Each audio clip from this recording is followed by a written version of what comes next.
On confond souvent le silence avec la faiblesse. Pourtant, au Mercy Hill Medical Center, cette erreur allait bientôt faire voler en éclats les vitres du service des urgences. Pendant 90 jours, le docteur Nathan Calloway avait traité Maya Prescott comme une tache sur son carrelage, se moquant de son apparence quelconque, la contraignant à récurer les toilettes pendant qu'il jouait les dieux vivants. Ce qu'il ignorait, c'est que cette femme qu'il qualifiait de loque inutile était en réalité une médecin de combat de premier échelon, en période obligatoire de mise au repos. Ce qu'il ignorait aussi, c'est que ces mains dont il riait avaient recousu des plaies dans des endroits qui n'apparaissent en temps sur aucune carte du monde. Tout le personnel de l'hôpital la prenait pour une moins que rien, jusqu'au jour où un hélicoptère Black Hawk écrasa la Mercedes du chef des résidents et qu'une escouade de Navy Seals en descendit pour saluer celle que tout le monde traitait comme la bonne à tout faire. Restez jusqu'au bout. Ce que vous allez entendre n'était pas destiné au public. Abonnez-vous, activez les notifications et écrivez en commentaire votre pays pour qu'on sache d'où vous êtes. Les néons du service des urgences de Mercy Hill grésillaient d'un clignotement lancinant, de ceux qui semblent viser spécifiquement les patients du docteur Nathan Calloway. 7 heures. Changement d'équipe. L'odeur de café, tiède mêlée à celle de l'antiseptique, flottait lourdement dans l'air. « Prescott, poussez-vous. Vous bloquez le passage. » Maya Prescott ne scia pas. Elle se décala simplement, plaquant son chariot de soins contre le mur pour laisser défiler le cortège. Elle avait 34 ans, bien que les fines ridules autour de ses yeux lui en donnent davantage. Sa blouse, d'un vert délavé sans caractère, flottait d'une taille de trop et effaçait tout éclat de son teint. Ses cheveux étaient tirés en un chignon serré, strictement fonctionnel. Aucun souci d'élégance, uniquement de l'efficacité. Le docteur Calloway, chef des résidents et monarque autoproclamé des urgences, ne daigna même pas la regarder, en passant d'un pas conquérant. 2 internes lui emboîtaient en le pas, flanqués de Megan, l'infirmière en chef, qui portait son autorité comme on porte une arme. Comme je le disais, poursuivit Calloway d'une voix tonitruante, assez forte pour que chacun en profite, la clé d'une thoracostomie réussie, c'est l'assurance. Vous hésitez, le patient se vide de son sang. Vous vous engagez, vous sauvez une vie. C'est ce qui distingue l'élite du petit personnel. Il lança un regard méprisant vers Maya, occupée à réorganiser en silence un plateau de poche de sérum physiologique. Megan émit un gloussement aigu, un son désagréable qui coupait l'air. « Ne vous inquiétez pas, docteur Calloway. Je crois que Maya essaie encore de comprendre dans quel sens on tient un thermomètre. Hier, il a fallu lui rappeler 3 fois de saisir les constantes. C'était un mensonge, et tous deux le savaient parfaitement. Maya avait relevé les constantes avec une précision irréprochable. Simplement, elle les avait d'abord notées sur papier parce que la tablette numérique avait planté. Un protocole de secours qui avait sauvé les données lorsque le système avait fini par redémarrer. Mais Maya ne protesta pas. Elle ne protestait jamais. Elle baissa les yeux vers ses chaussures, d'affreuses baskets orthopédiques, confortables et sans charme, et continua son travail. Maya était l'intérimaire, une infirmière d'agence envoyée pour combler les trous d'effectifs. Dans la hiérarchie impitoyable de la politique hospitalière, elle se situait plus bas que les agents d'entretien. Éphémère, jetable et aux yeux de Calloway et Megan, d'un ennui affligeant. Elle ne colportait aucun ragot au poste infirmier, elle ne se joignait jamais au verre d'après-service au Broken Lancet. Elle arrivait 15 minutes en avance, repartait 15 minutes en retard et n'ouvrait la bouche que lorsqu'on s'adressait à elle. « Elle me donne la chair de poule », souffla Megan, assez fort pour être entendue, tandis qu'il tournait quand son l'angle vers la salle de déchocage numéro 1. Elle reste plantée là, immobile comme une statue. « C'est une épave », trancha Calloway en vérifiant son reflet dans la vitre d'une armoire. « Sûrement recrachée par une maison de retraite du Montana, gardez-la loin de mes patients critiques. Je n'ai pas besoin qu'elle rate une perfusion pendant que je travaille. » Près du chariot, les mains de Maya se figèrent. Ses phalanges avaient sens et blanchi. L'espace d'une fraction de seconde, le masque terne et soumis se fissura. Ses yeux, d'ordinaire rivés au sol, balayèrent par les portes du déchocage avec une acuité de prédateur. En un éclair, elle inventoria la pièce. Sortie, ligne de visée, objet pouvant servir d'arme improvisée, puis le masque reprit sa place. Ce n'était pas la peur qui la poussait à repérer les issues. C'était la mémoire du corps, un réflexe gravé dans ses fibres. Maya Prescott n'était pas son véritable nom. Ou plutôt, c'était celui qui figurait sur sa licence d'infirmière. Mais ce n'était pas celui qui apparaissait dans le dossier classifié enfoui dans les entrailles des archives du Pentagone. Pour le monde entier, elle n'était qu'une infirmière diplômée de niveau intermédiaire au parcours médiocre. Pour un groupe très restreint d'individus opérant en ce moment même dans la province du Helmand, elle était Patch, médecin de combat de niveau 1, rattaché au DFGRU, actuellement en congé médical obligatoire pour décompression psychologique, après qu'une mission en Somalie avait mal tourné. Elle était ici pour se reposer. Pour être normale, pour oublier la sensation du sable brûlant et du sang tiède. Mais la normalité se révélait plus éprouvante que la guerre. Prescott, la voix stridente de Megan transperça ses pensées. Le lit 4 a besoin d'un changement de bassin. Et Madame Higgins au 6 a renversé son jus de fruits. Nettoyez-moi ça, immédiatement. Maya inspira, retint son souffle en comptant jusqu'à 4, puis expira sur le même rythme. Respiration tactique. La seule chose qui empêchait la rage de déborder. Bien reçu, murmura Maya. Bien reçu, singea Megan en levant les yeux au ciel devant un interne. Écoutez-la un peu, elle se croit dans un film d'action. Dites simplement oui, espèce de bizarre. Maya se dirigea vers le lit 4 en serrant le manche de la serpillière si fort que le bois gémit sous ses doigts. Elle était entraînée à tuer un homme à main nue en 6 secondes. Et là, sa mission consistait à éponger du jus de pomme. S'adapter et surmonter, se répéta-t-elle en silence. Juste survivre à cette garde. Le chaos se déclencha à 14 heures. Un mardi, journée d'ordinaire tranquille, mais l'univers avait le sens de l'ironie. Un autocar affrété pour une équipe universitaire de football américain avait éclaté un pneu sur l'échangeur de la I-95, percutant un camion-citerne. L'appel grésilla sur la fréquence radio chargée de la panique des ambulanciers. « Mercy Hill, ici unité 41. Nous avons un afflux massif de victimes. Je répète, afflux massif. Arrivé dans 10 minutes, 12 urgences absolues, 5 relatives. Préparez-vous à du lourd. » L'atmosphère du service bascula en un instant. L'ennui céda la place à une décharge d'adrénaline. « Docteur !» Calloway frappa dans ses mains, les yeux brillants. C'était sa scène, son théâtre. « Allez, tout le monde, on se réveille !» lança-t-il d'une voix de stentor. « Je veux les salles de déchocage 1 et 2 prêtes pour des abords chirurgicaux des voies aériennes. » Megan appelait la banque du sang. « Dites-leur qu'on a besoin de O négatif en urgence. Les internes, vous restez hors de mon chemin sauf si je vous ordonne de respirer. » Son regard balaya la salle et se posa sur Maya, qui garnissait déjà les chariots d'urgence avec une rapidité et une efficacité que personne, dans la frénésie ambiante, ne remarqua.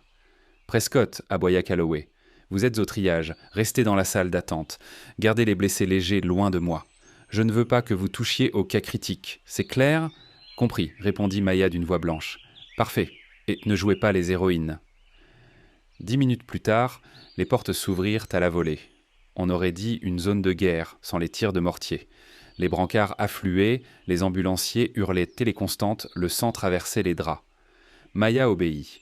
Elle se déplaça parmi les blessures mineures du hall d'accueil, appliquant des pansements compressifs, vérifiant les réflexes pupillaires, rassurant des étudiants terrorisés. Ses gestes avaient la précision d'un automate, ses mains se mouvaient plus vite que le regard ne pouvait les suivre, bandages et attelles fixés par des nœuds serrés, solides, indiscutablement de facture militaire. Mais personne ne le remarqua. Puis les hurlements éclatèrent dans la salle de déchocage numéro 1. « Je n'arrive pas à passer le tube. Ces voies aériennes se collabent. » C'était Calloway. Maya se figea. Elle se trouvait dans le hall, maintenant une compresse sur le front d'une pom-pom girl. Elle percevait distinctement le gargouillement humide d'un pneumothorax compressif en train de virer à l'arrêt respiratoire complet. « La pression chute. 60 sur 40. Il fait un arrêt, docteur. » La voix de Megan était suraiguë, au bord de l'hystérie. « Je sais qu'il fait un arrêt, » hurla Calloway en retour. « Donnez-moi le vidéo-laryngoscope. »« Non, la bougie. Bon sang. Je ne vois pas les cordes. Il y a trop de sang. » Le patient était le chauffeur du car, thorax écrasé, trachée déviée. S'il ne soulageait vraiment pas la pression dans sa poitrine et ne sécurisait vraiment pas les voies aériennes dans les 60 prochaines secondes, c'était la mort. Maya jeta un œil au hall. Tous les patients y étaient stables. Elle lâcha la compresse, pivota et marcha vers la salle de déchocage. Elle ne courut pas. Courir provoque la panique. Elle avança d'un pas rapide, glissant, celui d'un prédateur qui couvre le terrain en silence. Elle poussa les doubles portes. Le spectacle était un désastre. Calloway ruisselait de sueur, enfonçant un laryngoscope dans la bouche ensanglantée d'un homme en train de mourir. Megan se débattait avec une poche de perfusion, les mains tremblant si violemment qu'elle n'arrivait pas à la percer. Les moniteurs hurlaient l'alerte de la ligne plate. « Il est en hypoxie, saturation à 45%, cria un interne. « Taisez-vous, j'essaie de réfléchir » rugit Calloway, en jetant une sonde d'aspiration au sol. Maya s'avança jusqu'au chevet. Elle ne demanda aucune autorisation. Elle ne prononça pas un mot. Elle se coula dans l'espace entre l'interne et le chariot comme l'eau s'infiltre dans une fissure. D'un seul coup d'œil, elle identifia le problème. Traumatisme facial massif. Calloway tentait une intubation orale, mais l'anatomie n'existait plus. C'était un scénario d'intubation impossible, ventilation impossible. Le patient avait besoin d'une cricothyroïdotomie chirurgicale, un trou dans le cou immédiatement. « Scalpel » exigea Calloway, parvenant à la même conclusion. « Il faut que j'incise. » Mais sa main tremblait. L'adrénaline qui d'ordinaire le galvanisait s'était muée en spasmes incontrôlables. Il tenait la lame au-dessus de la gorge de l'homme, hésitant, une entaille mal placée, et il sectionnait la jugulaire ou la thyroïde. « Faites-le, docteur » supplia Megan. Il ne put pas. Il se pétrifia. La pression de l'instant, le vacarme, le sang, tout cela le brisa. Maya, elle, n'hésita pas une seconde. « Dégagez » murmura-t-elle. Ce n'était pas une prière. C'était un ordre prononcé avec une autorité si tranchante que la température de la pièce sembla chuter de 10 degrés. Calloway cligna des yeux, abasourdi par la puissance brute de cette voix. « Quoi » Maya lui donna un coup de hanche, pas en douceur. Elle percuta son bassin contre le sien, le déséquilibrant, l'écartant de la tête du patient. Avant qu'il puisse protester, elle lui arracha le scalpel de sa prise relâchée. « Prescott, mais qu'est-ce que vous… » La main gauche de Maya trouva instantanément les repères sur le cou du patient. Cartilage thyroïde, cartilage cricoïde, la membrane entre les deux, une incision, unique, verticale, aucune hésitation, aucun tremblement. Elle retourna le scalpel, utilisant le manche pour disséquer les tissus à l'aveugle, élargissant l'ouverture. Le sang afflua, mais elle l'ignora. « Sonde d'intubation, taille 6. Maintenant » ordonna-t-elle. Elle ne regarda pas Megan. Ses yeux restaient pentrivés sur la plaie ouverte. Megan demeura paralysée. « Maintenant » aboya Maya. Le son était guttural, la voix d'une femme habituée à hurler par-dessus le rugissement des turbanes de Black Hawk. Megan sursauta et, par pur réflexe, lui tendit le tube. Maya la guida à l'intérieur. Elle sentit le déclic caractéristique au moment où la sonde franchit la trachée. Elle gonfla le ballonnet, raccorda le ballon insufflateur, pressa. La poitrine se souleva. Le moniteur, qui hurlait son chant de mort une seconde plus tôt, changea de mélodie. Les chiffres de saturation en oxygène se mirent à grimper. 50%, 70, 85. Un silence de plomb tomba sur la pièce. Plus aucun son, hormis le souffle rythmique du ballon, que Maya comprimait, le visage taillé dans la pierre. Elle observa le thorax monter et descendre, vérifia les bruits respiratoires des deux côtés, puis fixa la sonde avec du sparadrap. Elle ne regarda pas Calloway. Elle ne regarda pas les internes pétrifiés, bouche bée. Elle retira ses gants ensanglantés, les laissa tomber dans la poubelle à déchets biologiques, puis se tourna vers Calloway, adossé au mur, le teint livide, l'orgueil en lambeaux. « Le patient est stabilisé, docteur, » dit Maya, sa voix retrouvant son timbre doux et effacé. « Vous pouvez procéder à la pose du drain thoracique. » Elle pivota et quitta la salle de déchocage pour retourner dans le hall, finir de panser la tête de la pom-pom girl. À l'intérieur, le silence s'étira pendant 5 longues secondes. « Est-ce que… » balbutia l'interne. « Est-ce que l'infirmière discrète vient de réaliser une cricothyroïdotomie en 3 secondes ?» Calloway rajusta sa blouse, le visage cramoisi. L'humiliation brûlait plus fort que la colère. Son regard se posa sur le patient, vivant, grâce à la femme qu'il avait qualifiée d'épave. « Elle a eu de la chance », siffla Calloway en enfilant une nouvelle paire de gants. « Elle a mis un patient en danger par pure inconscience. Si elle retouche à mes instruments, je lui fais retirer sa licence. » Il se tourna vers Megan. « Rédiger un rapport. Insubordination et exercice illégal de la médecine. Je la veux dehors. » Megan hocha lentement la tête, mais ses yeux restaient main rivés sur la porte par laquelle Maya avait disparu. Elle tremblait encore, mais ce n'était plus le stress du traumatisme. C'était à cause de ce qu'elle avait entrevu dans le regard de Maya l'espace d'un instant. Ce n'était pas le regard d'une infirmière. C'était le regard de quelque chose de dangereux. Le silence qui régnait dans la salle de réunion administrative pesait plus lourd que les tabliers de plomb du service de radiologie. Un silence suffocant, aseptisé, que seul venait au rompre le cliquetis méthodique du stylo du docteur Nathan Calloway. Clic, clac, clic, clac. Maya était assise dans un fauteuil bas en vinyle, de ceux qu'on dirait conçus pour rapetisser celui qui s'y installe. De l'autre côté de la table en acajou se tenaient Calloway, Megan et M. Davenport, l'administrateur en charge de la gestion des risques de l'hôpital, un homme qui ressemblait davantage à un comptable de pompes funèbres qu'à un acteur du monde médical. Davenport ajusta ses lunettes et fit glisser un épais dossier sur la table. Le papier produisit un crissement sec contre le bois. « Mademoiselle Prescott, commença Davenport, d'une voix dénuée de toute chaleur, nous avons examiné le rapport d'incident déposé par le docteur Calloway et l'infirmière Megan concernant les événements survenus hier après-midi dans la salle de déchocage numéro 1. Les accusations sont graves. Maya demeurait parfaitement immobile, les mains croisées sur les genoux, le buste droit mais détendu. Pour un œil non averti, elle paraissait soumise, peut-être tétanisée par la peur. Pour un œil exercé, elle était en position de repos, économisant son énergie, jaugeant la menace, prête à frapper. Le docteur Calloway affirme que vous avez agressé physiquement un médecin hiérarchiquement supérieur, poursuivit Davenport en lisant le document, que vous l'avez écarté de force du chevet d'un patient lors d'une procédure critique, et que vous avez pratiqué un acte chirurgical invasif des voies aériennes, une cricothyroïdotomie, sans prescription médicale, en dehors de votre champ de compétences et sans condition de stérilisation adéquate. Davenport leva les yeux par-dessus ses verres. Cela constitue un motif de licenciement immédiat et de signalement auprès de l'ordre infirmier. Vous risquez la prison pour coups et blessures, mademoiselle Prescott. Maya ne s'y a pas. Son regard se posa sur Calloway. Le médecin s'était calé dans son fauteuil, une ébauche de sourire satisfait aux lèvres. Il avait retrouvé son assurance depuis l'épisode du déchocage. La peur qui l'avait paralysé s'était dissipée, remplacée par l'arrogance vindicative d'un homme dont l'autorité avait été bafouée. Il n'éprouvait aucune gratitude que le patient soit en vie. Il bouillait de rage qu'une infirmière intérimaire ait été témoin de sa lâcheté. C'était le chaos, ajouta Calloway d'un ton mielleux en se tournant vers Davenport. J'avais la situation en main. Je m'apprêtais à inciser. Et puis elle...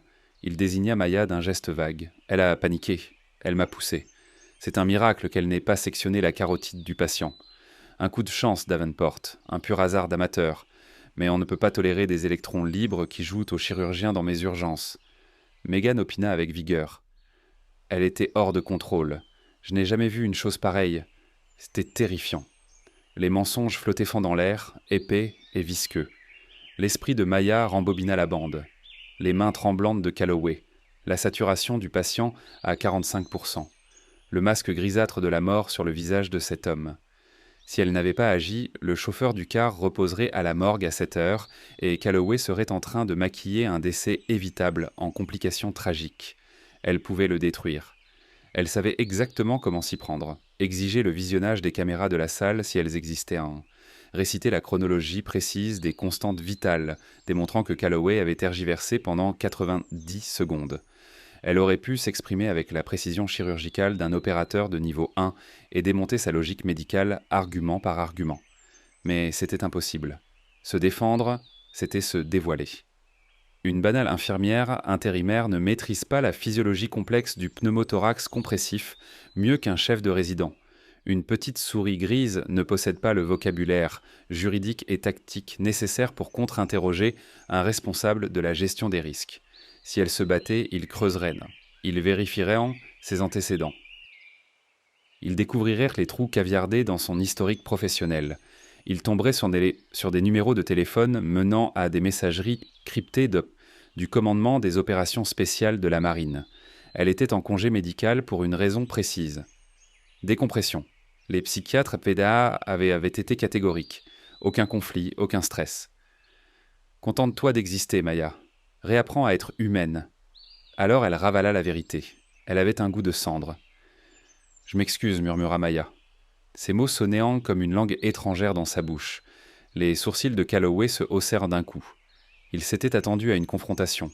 Il avait voulu qu'elle hurle pour pouvoir appeler la sécurité. Sa soumission le déçut. « J'ai paniqué, mentit-elle, les yeux rivés sur la table. J'ai vu le patient mourir et j'ai réagi par instinct. Je sais que j'ai outrepassé mes fonctions. Je suis désolé, docteur Calloway. » Le silence retomba.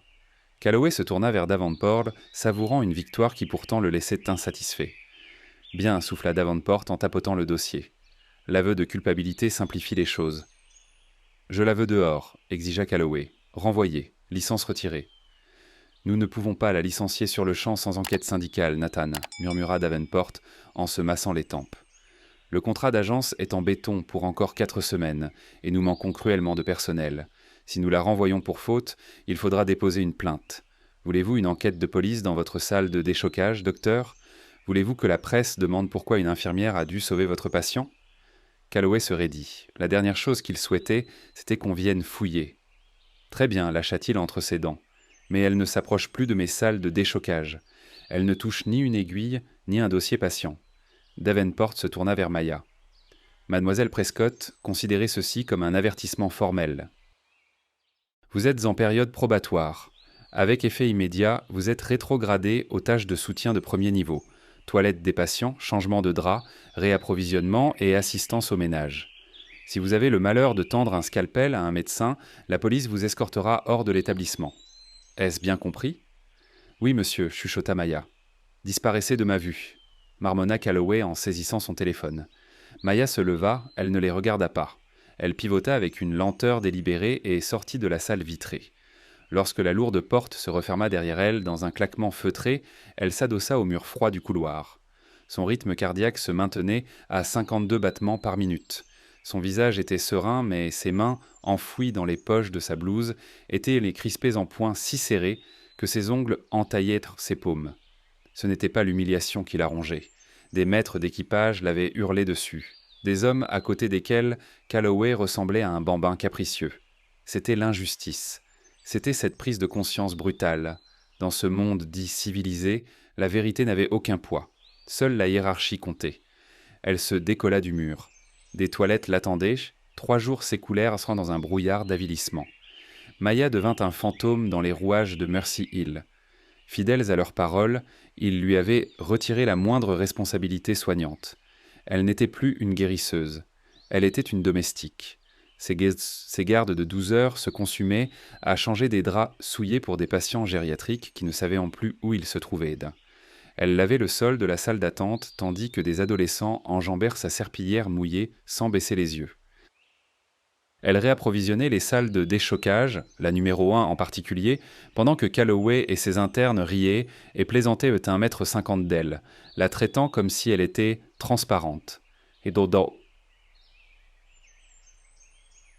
« Hé, Prescott !» lançait Calloway en laissant tomber un emballage sur le sol qu'elle venait de nettoyer. « Vous avez oublié une tâche. » Maya s'arrêtait, regardait l'emballage, le ramassait. Jamais un mot en retour, jamais un soupir. Elle accomplissait la tâche, c'est tout. Mais le silence devenait dangereux. C'était la garde de nuit. 3 heures du matin.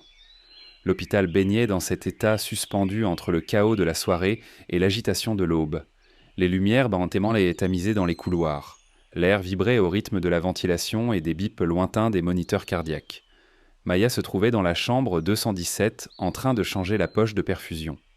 Non, elle n'en avait pas le droit. Elle vidait la poubelle au pied du lit. Le patient de la 217 était un nouvel arrivant.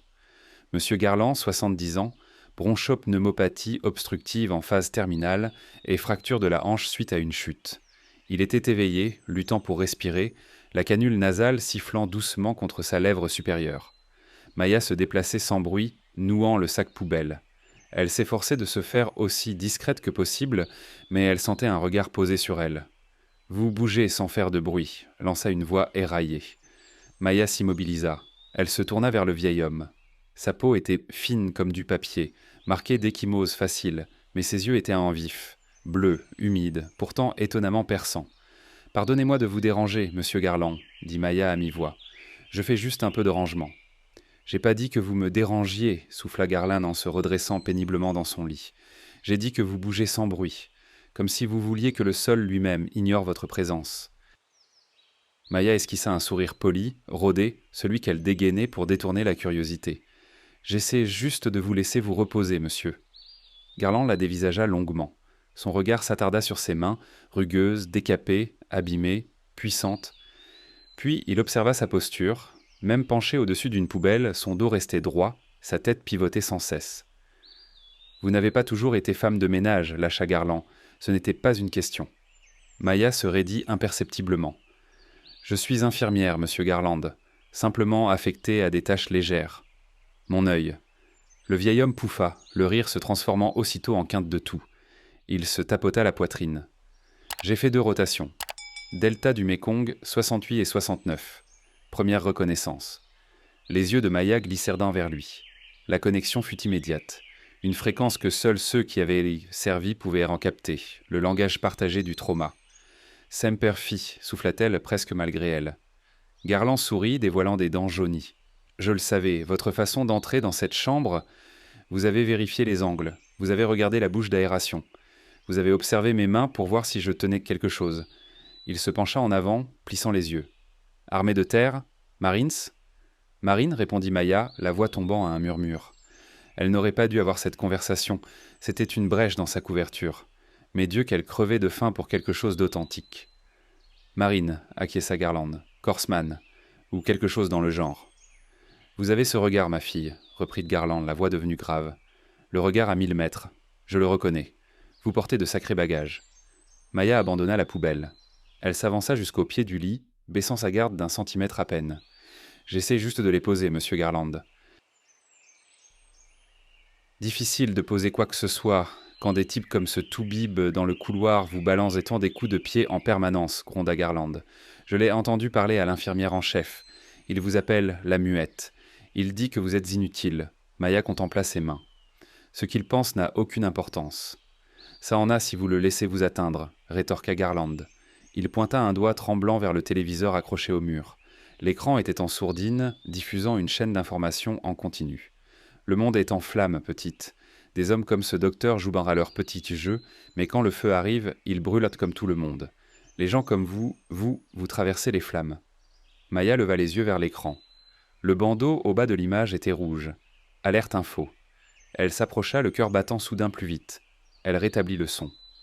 Des informations nous parviennent concernant une attaque coordonnée de grande envergure contre le consulat américain dans la région du Golfe.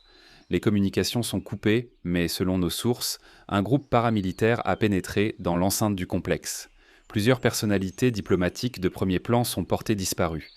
Les images étaient granuleuses, des vidéos tremblantes prises au téléphone portable, des colonnes de fumée noire s'élevant contre un ciel d'un bleu dur, les crépitements secs et reconnaissables de tirs de Kalachnikov. Le sang de Maya se glaça. Elle connaissait ce complexe. Elle en connaissait le plan. Elle connaissait les protocoles de sécurité. Et elle savait qui était en poste. « Ça sent mauvais », chuchota Garland, les yeux rivés sur l'écran. Maya ne l'entendit pas. La chambre d'hôpital se dissolut. L'odeur de javel céda la place à celle du diesel en flammes et de la cordite. Le bip du moniteur cardiaque devint le grésillement d'une fréquence radio. « Ralliez le point d'extraction, Patch. 3 blessés. On a besoin de vous au point d'extraction. »« Prescott !» Le cri fit voler le souvenir en éclats. Maya pivota sur elle-même. Le docteur Calloway se tenait dans l'embrasure de la porte, un dossier à pince à la main. Il avait l'air agacé. « Qu'est-ce que vous fabriquez devant la télévision ?» railla Calloway en entrant dans la chambre. « Je vous ai dit de vider les poubelles de l'aile est. Vous avez besoin d'un plan ? L'hôpital est trop compliqué pour vous ?» Maya le fixa. L'espace d'un instant, elle ne vit plus un médecin. Elle vit un obstacle. Ses pupilles étaient à en dilater, sa respiration superficielle et maîtrisée. Calloway fronça les sourcils en remarquant son expression. Ce n'était pas le regard soumis auquel il était habitué. C'était intense, déstabilisant. « Vous êtes sous-compte sourde ?» aboya Calloway en avançant d'un pas pour imposer sa domination. J'ai dit « Sortez ». Maya jeta un dernier coup d'œil à l'écran. Le présentateur parlait avec urgence. La Maison-Blanche a convoqué une réunion d'urgence. Le commandement des opérations spéciales a été mis en alerte. Elle reporta son regard sur Calloway. Le contraste était à vomir. Cet homme se souciait d'une poubelle pendant que le monde s'embrasait. « J'y vais, dit Maya. Sa voix avait changé. La souris grise s'effaçait. « Et éteignez-moi ça, ordonna Calloway en désignant le téléviseur. Ça perturbe le patient. Laissez-le allumer, aboya Garland depuis son lit. Je veux regarder. Calloway leva les yeux au ciel. Monsieur Garland, vous avez besoin de repos. Le stress nuit à votre taux d'oxygène. Il arracha la télécommande de la table de chevet et coupa le son d'un geste sec. « Hé !» protesta Garland. Calloway tourna le dos au patient pour foudroyer Maya du regard. « Si je vous reprends encore à flemmarder, je vous fais raccompagner hors de l'établissement ce soir même. Je me moque du sous-effectif. Vous êtes un parasite, Prescott. Vous ne faites qu'occuper de l'espace. » Maya agrippa la poignée du chariot à ordures. Le métal était glacé sous ses doigts. « 3 secondes, pensa-t-elle. Frappe à la gorge, genou au plexus solaire. Il est à terre. Elle ferma les yeux. Décompression. Tu es Maya Prescott. Tu es infirmière. Compris, docteur, dit-elle. Elle poussa le chariot devant lui. En passant, son épaule frôla le bras de Calloway. Un contact solide, dur comme la pierre. Calloway tressaillit. Non pas de douleur, mais à cause de cette sensation soudaine de chaleur et de tension brute qui irradiait d'elle. Elle s'éloigna dans le couloir, la roue grinçante du chariot résonnant dans le silence, mais son esprit avait déjà quitté Mercy Hill. Elle calculait les temps de vol vers le golfe. Elle passait mentalement en revue le contenu de son sac d'équipement, celui qui prenait la poussière dans le coffre de sa vieille Toyota Corolla cabossée. Elle consulta sa montre. 3h15. Si l'appel devait venir, ce serait bientôt. Les unités de niveau 1 seraient en train de se mettre en branle. Ils auraient besoin de chaque opérateur, même les brisés. Elle poussa le chariot dans le local technique et appuya son front contre les étagères métalliques, la respiration lourde. « S'il vous plaît, murmura-t-elle dans l'obscurité, ne me rappelez pas. Je ne suis pas prête. » Mais dans la poche de sa blouse, son téléphone personnel, un appareil noir et massif, durci au choc qu'elle n'était pas censée avoir sur elle en service, vibra. Une fois longue, 2 fois courte. Ce n'était pas un message, c'était une balise. Le local technique était plongé dans le noir, imprégné de l'odeur âcre du nettoyant industriel au citron et des serpillières humides. Une odeur que Maya associait à la honte, à ses heures passées à dissimuler sa compétence derrière un masque de servitude. Mais tandis que le téléphone vibrait contre sa cuisse, une pulsation rauque et déchiquetée, l'odeur se transforma. Ce n'était plus celle d'un hôpital, c'était celle d'une antichambre de l'enfer. Elle sortit l'appareil. Lourd, rectangulaire, gainé de caoutchouc noir. Pas d'écran, uniquement un lecteur biométrique pour le pouce et un unique bouton rouge. Un téléphone fantôme émis par le commandement des opérations spéciales de la marine. Il n'existait sur aucun réseau civil. Ses signaux rebondissaient sur des satellites militaires. Intraçable, chiffré. Elle fixa la diode clignotante, vert, vert, rouge. Priorité 1. Son pouce plana au-dessus du capteur. Son cœur cognait contre ses côtes. Pas de panique, non. Un réveil brutal, violent. La souris grise agonisait. L'opératrice se réveillait. Elle posa le pouce. L'appareil émit un bip unique. « Patch en ligne » chuchota-t-elle. Sa voix avait chuté d'une octave. Ce n'était plus le murmure doux et effacé de l'infirmière Prescott. C'était un ton froid, haché, vidé de toute émotion. « Patch. Ici Overlord, authentification. Delta 9. Zulu. » La voix à l'autre bout était déformée, métallique. Mais Maya reconnut la cadence de son ancien officier traitant, le commandant Holt. « Authentification confirmée », répondit Maya, paupières closes, visualisant la carte du monde. Situation critique dans le Golfe. Consulat pénétré. L'ambassadeur était récupéré, mais dans un état critique. Multiples plaies par balles au thorax et à l'abdomen. L'équipe d'extraction est bloquée dans une pièce sécurisée. Leur médecin est tombé. Je répète, le médecin est tombé. La prise de Maya sur le téléphone se resserra jusqu'à ce que le caoutchouc gémisse. Tombé ? Qui ? Dawson a pris une balle de sniper dans le cou. Dawson, le gamin qu'elle avait formé. Celui qui racontait des blagues atroces sur les rations de combat. Parti. L'équipe vous demande nommément, Patch. Ils ont besoin d'un médecin de niveau 1 pour stabiliser la cible prioritaire en vue de l'extraction.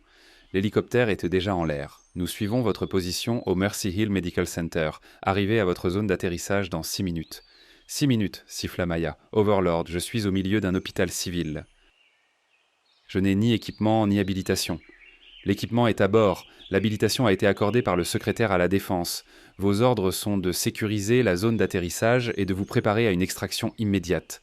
Ne nous faites pas défaut, Patch. L'ambassadeur a moins d'1 heure. La ligne mourut. Maya resta immobile dans le noir pendant 5 secondes. En 5 secondes, Maya Prescott, l'infirmière intérimaire maladroite et effacée qui renversait du jus de fruits et encaissait les humiliations d'un médecin narcissique, cessa d'exister.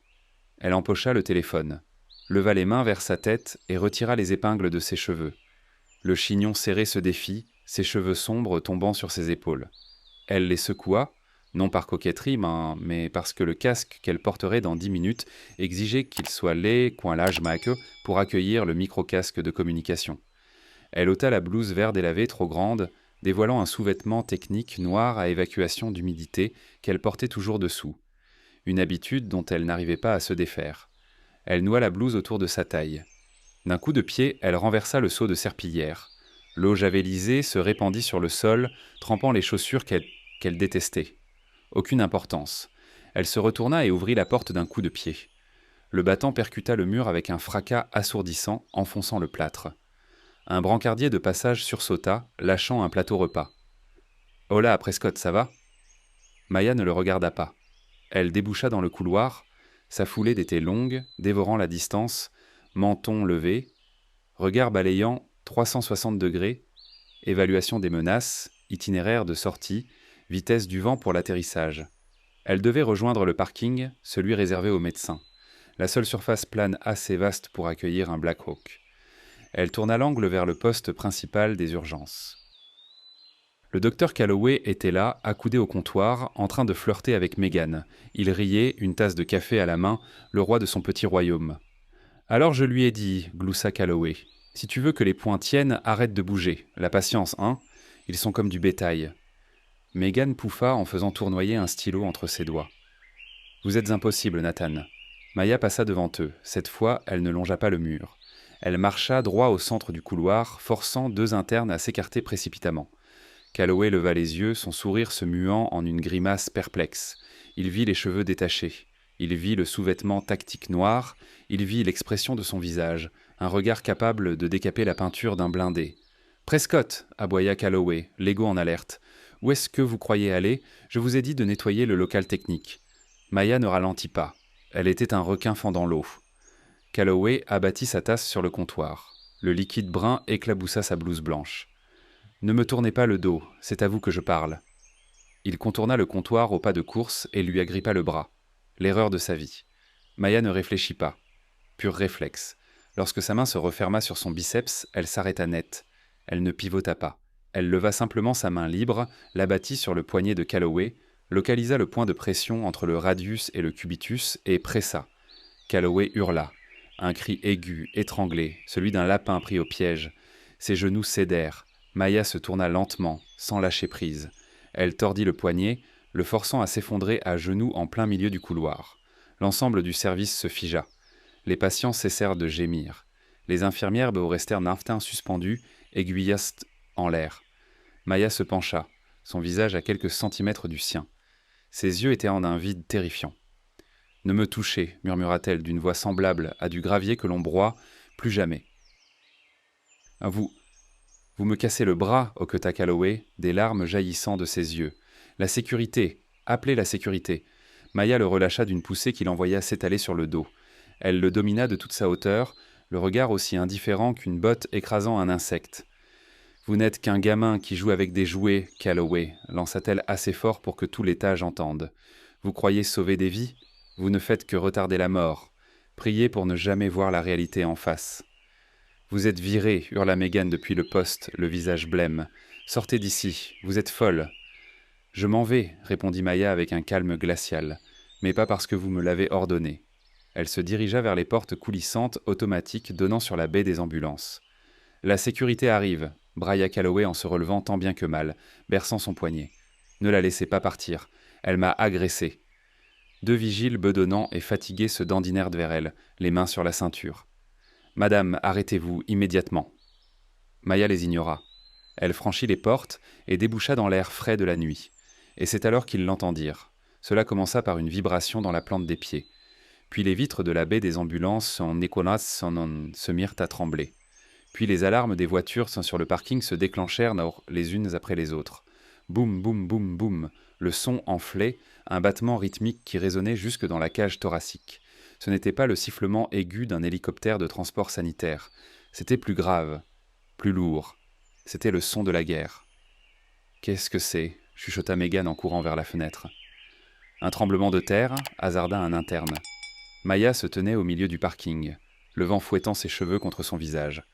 Elle leva les yeux vers le ciel. « Non, se dit-elle. La cavalerie. » Le ciel au-dessus du Mercy Hill Medical Center se déchira. De l'obscurité, une silhouette émergea. Massive, noire, terrifiante. Un MH-60M Black Hawk, la variante des opérations spéciales. Sa peinture noire mate avalait la lumière des réverbères. Il n'approcha pas avec la prudence d'un pilote d'évacuation médicale. Il arriva plein gaz, virant sec, ses rotors brassant l'air avec la violence d'un ouragan. Le souffle frappa le parking comme un coup physique. Poussière, détritus et gravier se transformèrent en projectiles. Le panneau, réservé au directeur médical, fut arraché de l'asphalte, tournoya à travers le parking et s'écrasa contre le pare-brise de la Mercedes chérie du docteur Calloway. À l'intérieur des urgences, la panique éclata. « Il va s'écraser !» hurla Megan en se couvrant la tête. « Éloignez-vous des fenêtres, appelez le 911 !» cria quelqu'un. Le docteur Calloway, oubliant son poignet lancinant, se rua vers les portes vitrées, contemplant avec horreur sa voiture mitraillée par le souffle des rotors. « Ma voiture! Mais qu'est-ce qu'ils font ?» L'hélicoptère se cabra en vol stationnaire à 3 mètres du sol, ses roues écrasant les haies taillées de l'entrée de l'hôpital. Un atterrissage de précision, agressif et d'une habileté invraisemblable. Les pilotes voléant avec des lunettes de vision nocturne, guidés par l'imagerie thermique. Les portes latérales du Black Hawk coulissèrent. Ils n'attendirent d'un pas que les roues touchent le sol. 4 silhouettes descendirent en rappel rapide, glissant le long des cordes très s'élevant avec une aisance éprouvée. Ils percutèrent dans l'asphalte dans un accroupissement à 4 points d'appui, armes levées. Ce n'étaient ni des policiers, ni la garde nationale. C'étaient des colosses bardés de tenues de combat multicam, de porte-plaques lourds et de casques balistiques surmontés de lunettes de vision nocturne panoramique relevées comme des yeux d'insectes. On aurait dit des créatures d'un autre monde envahissant un univers ordinaire. Ils portaient des HK-416 équipés de silencieux, à canon court et mortel, et se déplaçaient avec une synchronisation glaçante.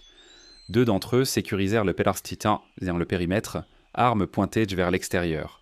Les 2 autres avancèrent en direction de l'entrée de l'hôpital. « Qu'est-ce qui se passe ?» hurla Calloway en poussant les portes. L'indignation le portait. « Scène de chien !» La seule émotion qu'il savait trop gérer. Vous n'avez pas le droit d'être ici, c'est un établissement privé, vous détruisez de la propriété privée. L'opérateur de tête, un homme de la taille d'un distributeur automatique dont la barbe débordait de la jugulaire du casque, tourna la tête. Sur son épaule, un écusson, un trident transperçant une ancre. Il ignora Calloway totalement. Son regard balaya la zone, arme en position basse. « Zone gauche dégagée !» cria-t-il par-dessus le rugissement des moteurs. « Zone droite dégagée !» répondit son partenaire en écho. Puis une 5e silhouette émergea de l'hélicoptère. Celui-là ne descendit pas en rappel. Il attendit que l'appareil repose son poids sur les amortisseurs. Il ne portait pas de fusil. Il était vêtu d'une combinaison de vol et coiffé d'un micro-casque. Il marchait avec la démarche lourde et chargée du commandement. C'était le capitaine Briggs, aucun lien de parenté avec le médecin tombé au combat, officier commandant de l'escadron Gold. Il se dirigea droit vers l'entrée des urgences, le souffle des rotors fouettant sa combinaison. Calloway se planta devant lui, bombant le torse. « Je suis le docteur Nathan Calloway, chef des résidents. Vous violez la réglementation fédérale de l'espace aérien. J'exige de savoir... » Le capitaine Briggs ne ralentit même pas. Il tendit simplement une main gantée et écarta Calloway. Ce n'était pas une bousculade violente. C'était le geste qu'on fait pour repousser un rideau. Calloway trébucha en arrière, le souffle coupé, heurtant Megan qui s'était précipitée pour le soutenir. « Où est-elle » cria Briggs, la voix tranchant le vacarme comme une lame. Il ne s'adressait pas à Calloway, il s'adressait au vide. Calloway cligna des yeux, désorienté. « Qui ? Nous n'avons aucun patient pour vous. Nous n'avons pas demandé de transport. »« Je ne cherche pas un patient, » gronda Briggs en s'avançant sous la lumière crue de la baie des ambulances. « Je cherche mon médecin de combat. » Derrière Calloway, les portes automatiques coulissèrent en chuintant. Maya Prescott sortit, mais elle ne ressemblait plus à Maya Prescott. La métamorphose était achevée. Elle se tenait droite, les pieds ancrés à la largeur des épaules. Le vent lacérait ses vêtements, mais elle semblait inamovible. Son regard était verrouillé sur le capitaine Briggs. Calloway se retourna, suivant les yeux du capitaine. Il vit la souris grise. Il vit l'épave. « Prescott ?» Calloway éclata d'un rire hystérique essoufflé. « C'est elle que vous cherchez ? La femme de ménage ?» Le capitaine Briggs aperçut Maya. Son visage, endurci par 20 ans de guerre, s'adoucit une fraction de seconde. Du soulagement. « Chef !» cria Briggs en claquant un salut impeccable. Calloway se pétrifia. « Chef !» Les 4 opérateurs, les colosses armés, pivotèrent à l'unisson. Ils virent Maya. Aussitôt, leurs armes s'abaissèrent. Ils se mirent au garde à vous. « Chef !» tonnèrent-ils d'une seule voix, couvrant le sifflement de l'hélicoptère. Maya ne rendit pas le salut immédiatement. Elle s'avança, dépassant Calloway pétrifié, dépassant Megan bouche bée. Elle s'arrêta devant Briggs. « Vous êtes en retard, capitaine, » dit Maya d'une voix blanche. « La circulation était infernale, » répliqua Briggs en criant. « Le colis est à bord. Votre équipement complet vous attend. Décollage dans 30 secondes. » Maya acquiesça. Elle se retourna pour regarder l'hôpital une dernière fois. Elle vit les visages plaqués contre les vitres, les infirmières qui l'avaient ignorée, les brancardiers qui s'étaient mis moqués d'elle, et juste devant elle, le docteur Calloway et Megan. Calloway tremblait. Son cerveau n'arrivait pas à traiter les données. Maya Prescott, la femme qu'il avait signalée pour insubordination, la femme qu'il avait qualifiée d'incompétente, recevait le salut d'un commandant d'unité d'élite. Vous, balbutia Calloway en pointant un doigt tremblant. Vous êtes... Qui êtes-vous ? Maya le regarda. Pour la première fois, elle laissa le prédateur transparaître derrière ses yeux. « Je suis celle qui fait patienter la faucheuse, docteur, dit-elle. Vous jouez à Dieu dans une salle stérile. Moi, je le fais dans la boue. » Elle se tourna vers Briggs. « On y va. Embarquement, » ordonna Briggs. Maya courut vers l'hélicoptère. Alors qu'elle atteignait la porte ouverte, l'un des opérateurs lui tendit la main. Elle la saisit. Il la hissa d'une seule traction. À l'intérieur du ventre sombre de la bête, elle aperçut le sac d'équipement portant son indicatif au pochoir. Patch. Elle attrapa le micro-casque, l'enfila et enclencha le bouton de transmission. Patch à bord. Sortez-nous de là. Terminé. Le pilote poussa les moteurs. Le hurlement des rotors monta d'un cran. Le Black Hawk bondit dans les airs, ses roues quittant l'asphalte défoncé. Au sol, Calloway et Megan restaient en bas debout dans le tourbillon de poussière et de gaz d'échappement. Ils regardèrent la machine virer brutalement vers l'est, engloutie par le ciel nocturne, emportant avec elle l'infirmière silencieuse et inutile. Calloway baissa les yeux sur sa blouse blanche, tachée de café. Son poignet l'élançait. Sa Mercedes était détruite. « Elle m'a cassé le poignet, » murmura-t-il, la réalité s'imposant enfin. Megan fixait le ciel vide. « Je crois qu'elle a brisé bien plus que ça, Nathan. » Haut au-dessus de la ville, Maya Prescott retira le sous-vêtement tactique. Elle enfila le treillis de combat tiré du sac, sangla le porte-plaque, inspecta la trousse médicale, garrots, pansements hémostatiques, patch thoracique, morphine. Son regard se tourna vers le hublot, vers les lumières de la ville qui rapetissaient Hart. Mercy Hill n'était plus qu'un point minuscule. « Temps estimé jusqu'à l'objectif ?» demanda-t-elle. « 12 heures, » répondit le pilote. « Dormez un peu, Patch, vous allez en avoir besoin. » Maya appuya sa tête contre la paroi métallique vibrante. Elle ferma les yeux. Elle n'était plus Maya Prescott. Elle était Patch, et elle rentrait chez elle. Le silence qui suivit le départ du Black Hawk fut plus assourdissant que le rugissement de ses turbines. Sur le parking du Mercy Hill Medical Center, l'air restait chargé de relents de kérosène et de la poussière persistante des massifs dévastés. Le docteur Nathan Calloway se tenait au milieu des décombres de son orgueil. Blouse blanche maculée de café, poignet gonflant à vue d'œil là où Maya avait appliqué la clé de pression. Il fixait le vide dans le ciel où l'hélicoptère s'était évanoui, la bouche s'ouvrant et se fermant comme celle d'un poisson hors de l'eau. Les portes automatiques coulissèrent d'un derrière lui. Monsieur Davenport, l'administrateur en charge de la gestion des risques, apparut, le visage blafard, embrassant du regard les dégâts sur les abords de l'hôpital et la Mercedes de Calloway, dont le capot arborait désormais une énorme bosse imprimée par le panneau de réservation. « Docteur Calloway ?» bredouilla Davenport, la voix chancelante. « Quoi ? Que vient-il de se passer ? Qui a autorisé un atterrissage militaire en zone civile ?» Calloway pivota, le regard égaré. « Elle m'a agressé. Cette infirmière, Sean Prescott, c'est une terroriste ou une fugitive. Elle avait des hommes armés. Faites-la arrêter. » « Vous êtes vraiment un imbécile, pas vrai, docteur ?» La voix éraillée provenait de la rampe d'accès pour fauteuil roulant. Monsieur Garland, le vieux vétéran du Vietnam de la chambre 217, avait roulé jusqu'au bord du chaos. Il arborait un sourire radieux, l'expression pure et sans mélange de celui qui vient d'être vengé, gravée sur son visage buriné. « Pardon ?» aboya Calloway, tentant de récupérer un lambeau d'autorité. « Retournez dans votre chambre, Garland. » « C'est pas une fugitive, fiston, » gloussa Garland en allumant une cigarette. Une violation flagrante du règlement intérieur que personne n'osa contester en cet instant. On ne se fait pas récupérer par une équipe d'extraction de niveau, à moins d'être l'atout le plus précieux sur l'échiquier. Vous traitiez une lionne comme un chat de gouttière. « C'était une infirmière !» s'écria Megan, des larmes ruisselant sur ses joues sous l'effet du choc. Elle lavait les sols. Elle se cachait, corrigea Garland en expirant la fumée dans l'air nocturne.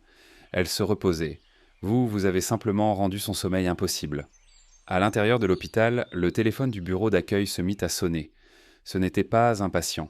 C'était la ligne directe du ministère de la Défense qui demandait l'administrateur de l'établissement. Une prise de conscience glaçante s'abattit sur le personnel. Ils n'avaient pas simplement maltraité une infirmière, ils avaient insulté un atout stratégique national. Et la paperasse allait être un enfer. 14 heures et 6500 kilomètres plus tard, l'air ici ne sentait plus l'antiseptique. Il sentait le soufre, le cuivre et la poussière millénaire. Maya, en désormais Patch, était agenouillée à l'arrière d'un Humvee blindé qui tressautait violemment sur le terrain défoncé de la frontière jordanienne. Le ciel dehors avait la teinte violacée d'une échymose, zébrée par les éclairs lointains de tirs de mortier. « La pression tient !» hurla-t-elle par-dessus le grondement du moteur diesel. Sous ses mains gisait l'ambassadeur. Son costume était en lambeaux, gorgé de sang, mais ses yeux étaient ouverts. La terreur s'y lisait. Il agrippait le bras de Maya avec une force née du désespoir. « Est-ce que je vais mourir ici ?» souffla-t-il dans un râle. Maya baissa les yeux vers lui. La souris grise avait disparu, remplacée par une guerrière. Son visage était barbouillé de peintures de camouflage et de crasse. Chacun de ses gestes était tranchant, précis, dépourvu de la moindre hésitation. Elle vérifia l'étanchéité du pansement thoracique, les yeux rivés sur le moniteur de constante sangée à son poignet. « Pas aujourd'hui, monsieur, dit-elle. Sa voix était posée, l'encre au cœur de la tempête. Je n'ai pas traversé la moitié du globe pour vous perdre maintenant. Ils ont dit qu'ils envoyaient Crowley la meilleure, murmura l'ambassadeur. Maya resserra le garrot en vérifiant l'heure. L'hélicoptère d'extraction serait là dans 2 minutes. Ils ont envoyé Patch, grésilla la voix du capitaine Briggs dans les communications. Et Patch ne perd jamais un patient. Le Humvee pila dans un crissement.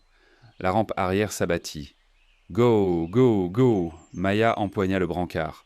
Avec cette force qui avait autrefois terrifié le docteur Calloway, elle aida à hisser l'ambassadeur et s'élança à travers le sable tourbillonnant vers l'hélicoptère d'extraction qui les attendait. Les balles claquant dans l'air au-dessus d'eux, des abeilles ronques et furieuses en quête de chair s'entend, mais elle ne broncha pas. Elle traversait le feu comme si elle en était faite. Lorsque l'appareil décolla, laissant le danger derrière eux, Maya se laissa retomber contre la cloison. Elle essuya la sueur et la poussière de son front. Ses mains étaient instables, son cœur était plein. Elle regarda par le hublot le désert obscur en contrebas. Là-bas, à Mercy Hill, ils devaient encore se disputer pour des places de parking et des questions de hiérarchie. Ils se tracassaient pour des sols sales et du jus de fruits renversé. Ici, entre la vie et la mort, tout était limpide. On était soit un atout, soit un fardeau. Maya Prescott, l'infirmière effacée, était morte. Patch ferma les yeux et pour la première fois depuis des mois, un sourire se dessina sur ses lèvres. Elle était chez elle. Nous croisons chaque jour des gens sans jamais soupçonner le poids des montagnes qu'ils ont gravies.